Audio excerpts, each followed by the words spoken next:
Mirë, le t'i futemi drejt në temë. Sot do të zbërthejmë disa nga mësimet e pavdekshme të Dale Carnegie, duke i përmbledhur në 3 parime. 3 parime vërtet praktike për të fituar bashkëpunimin e të tjerëve. Dhe dua ta theksoj që në fillim, kjo nuk ka të bëjë fare me manipulim, ka të bëjë me një kuptim më të thellë të mënyrës se si funksionojmë ne si njerëz. Ajo ka ndodhur ndonjëherë të ndjeni sikur po flisni me murin? E pra, të gjithë e kemi përjetuar atë ndjenjë.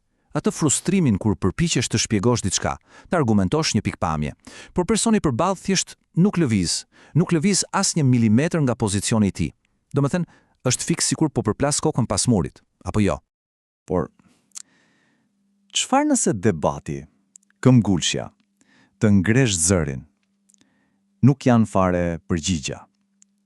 Dale Carnegie, në fakt, sugjeron se ekziston një qasje shumë e mençur. Një qasje më efektive që, si thosh, i anashkalon ato muret mbrojtëse që njerëzit ngren me njëherë. E po, ja ku vim tek parimi i parë i njohur si sekreti i Sokratit. Dhe është kaq i thjeshtë në thelb. Bëjeni personin tjetër të thotë po me njëherë. Domethënë, e gjithë ideja është të gjesh një terren të përbashkët që në fillim. Në vend që të hidhesh direkt tek pikat kur nuk pajtoheni, fillo duke ndërtuar një seri miratimesh të vogla. Për ta kuptuar më mirë, le të shohim një shembull konkret. Imagjinoni këtë skenë. Joseph Ellison, një shitës për Westinghouse, dëgjon pikërisht këto fjalë. Ellison nuk mund i blej motorët e mbetur nga ju. Kjo ishte një fjali shkatruese. Pse? Sepse ai ishte përpjekur për, dëgjoni pak, 13 vjet rresht t'i shiste asaj kompanie. Më në fund kishte marrë një porosi prove dhe tani gjithçka po shkonte dëm. Tani, cili do t'ishte reagimi instinktiv i kujdor? Të argumentonte, apo jo, të mbronte produktin e tij thoshte, jo e keni gabim. Por Allison bëri diçka krejtësisht të papritur, diçka geniale. Ai u pajtua me krye-inxhinierin dhe pikërisht ky ishte momenti që ndryshoi rrjedhën e gjithë bisedës. Dhe ja se si e bëri. Ja ku qëndron genialiteti i tij. Në vend që t'i thoshte inxhinierit, ti e ke gabim, ai filloi të bënte pyetje. Pyetje të zgjuara ku e vetmja përgjigje logjike ishte po. Ai tha diçka si: nëse motorët janë vërtet shumë të nxehtë, sigurisht që nuk duhet i blini. A jemi dakord për këtë? Po. A nuk thon standardet e industrisë se 72 gradë Fahrenheit mbi temperaturën e dhomës është e pranueshme? Po, korrekt. Ai vazhdoi kështu hap pas hapi. Çdo po e bëri inxhinierin më të hapur dhe e çoi butësisht drejt përfundimit që donte Allison, pa u ndier fare nën presion. Dhe rezultati final i gjithë kësaj, një porosi prej $35.000. Këtu shihet fuqia e vërtetë e kësaj metode. Duke shmangur totalisht konfrontimin dhe duke ndërtuar miratim, Ellison e ktheu një jo kategorike në një po masive. E bukura është se ai nuk e detyroi inxhinierin të ndryshonte mendje, ai thjesht krijoi kushtet që inxhinieri ta ndryshonte vetë. Dhe ka një shpjegim psikologjik vërtet interesant pas kësaj. Profesori Overstreet e shpjegon kështu. Kur një person thot jo, nuk është thjesht një fjalë. I gjithë organizmi, gjëndrat, nervat, muskujt vihet në gjendje mbrojtjeje, krijohet një barierë. Ndërsa kur thot po, ndodhe kundërta. I gjithë trupi është në një gjendje më të hapur, më pranuese. Pra, logjika është e thjeshtë. Sa më shumë pora të vogla të marrësh në fillim, aq më e lehtë bëhet të arrish tek poja e madhe në fund. Mirë, le të kalojmë tek parimi i dytë, që mund të quhet strategjia e valvulës së sigurisë. Ky është parimi. Lëreni personin tjetër të flas pjesën më të madhe të kohës. E di, kjo tingëllon pak kundër intuitive, apo jo? Sidomos kur duam të bindim dikë. Instinkti ju na thot, fol më shumë, shpjego më shumë, argumento më shumë. Por Carnegie thot se fuqia e vërtet qëndron pikërisht te e kundërta, te dëgjimi. Dhe për këtë ka një histori të pabesueshme. Imagjinoni këtë situatë. Një shitës hyn në takimin më të rëndësishëm të karrierës së tij. Po flasim për një kontratë gjigante me një prodhues të madh makinash. Dhe ai nuk mund të flas. Fare. Një laringit i tmerrshëm e ka lënë pa zë.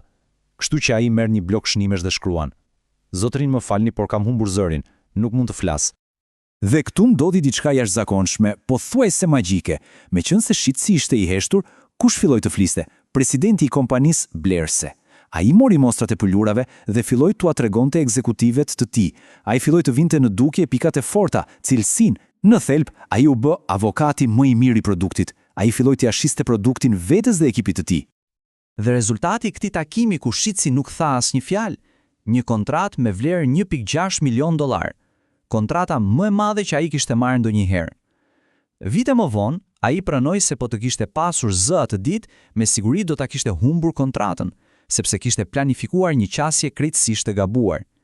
Ishte pikërisht heshtja e tij që i dha mundësinë tjetrit të fliste dhe të bindej vetë. Dhe kjo nuk funksionon vetëm në shitje apo biznes, funksionon kudo, edhe në familje. Shikoni historinë e Lorit dhe nënës së saj. Për vite me radhë, nëna i jepte leksione, e kërcënonte, por asgjë nuk funksiononte. Deri në një moment dëshpërimi, kur më në fund na loi sfolluri dhe thjesht pyeti: "Pse Lori? Pse?" Dhe pastaj heshti dhe dëgjoi. Duke i dhënë Lorit hapësirën të shfrejë, të nxirrte gjithçka që kishte brenda, marrëdhënia e tyre u transformua plotësisht. Ndonjëherë, thjesht të dëgjosh është gjëja më e fuqishme që mund të bësh. Kjo na sjell tek parimi i tretë dhe i fundit, i cili ndoshta është më i fuqishëm nga të tre. Ideja është kjo: lëreni personin tjetër të ndjejë se ideja është e tija. Pse është kaq e fuqishme kjo? Sepse prek diçka shumë thelbësore te natyra njerëzore, egon dhe dëshirën për pronësi. Të gjithë ne kemi shumë e tepër besim tek idetë që mendojmë se i kemi zbuluar vetë, sesa tek ato që na e servir dikush tjetër në pjatë. Rasti një artisti të quajtur Eugene Wesson e ilustron këtë në mënyrë perfekte. Imagjinoni pak, për 150 javë rresht, pra gati 3 vjet, ai shkonte çdo javë tek një stilist i famshëm në New York dhe i tregonte skicat e tij të përfunduara, dhe çdo javë refuzoi. Më në fund vendosi të provonte diçka krejtësisht ndryshe. Ai mori disa skica të papërfunduara, shkoi tek stilisti dhe i tha: "Ja disa ide të papërfunduara, si mendoni se mund t'i përdorim ne këto?" Dhe ja çfarë tha vetë Wesson më vonë. Atë moment kuptova pse kisha dështuar për vite me radhë. Unë i kërkova atij të më jepte idetë e tij. Kjo e bëri të ndjente se ishte ai që po i krijonte dizajnet. Nuk mu desh fare t'ia shisja, ai bleu vetë. Ky është thelbi i gjithçkaje.